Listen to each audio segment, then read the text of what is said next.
রাতে ঢাকা চট্টগ্রাম মহাসড়কে র্যাব 11 এর তল্লাশি কার্যক্রম।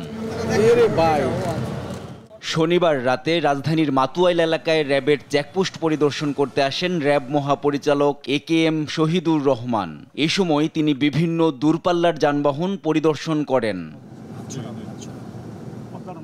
হাইওয়েতে যাত্রী নিরাপত্তা সহ ঈদের আগে আইনশৃঙ্খলা পরিস্থিতি স্বাভাবিক রাখতে র্যাবের এমন কার্যক্রমে সন্তোষ জানান যাত্রীরা। কাছে কৃতজ্ঞ যে আমরা মাঝখান থেকে মনে হয়েছিল যে আইনশৃঙ্খলা দেশে না, এরকম একটা অবস্থা হয়ে গেছিল, কিন্তু এখন মনে হচ্ছে যে ইনশাআল্লাহ আগের চেয়ে তো অনেক ভালো।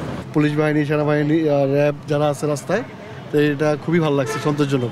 দেশের সকল জেলা উপজেলা পর্যায়ে এমন টহল কার্যক্রম চলমান থাকবে বলে জানান র্যাব মহাপরিচালক। ঈদে রাজধানীর ফাঁকা বাসা বাড়িতে যেন চুরি ডাকাতি না হয় সেদিকে বিশেষ নজরদারি থাকবে বলে জানান তিনি।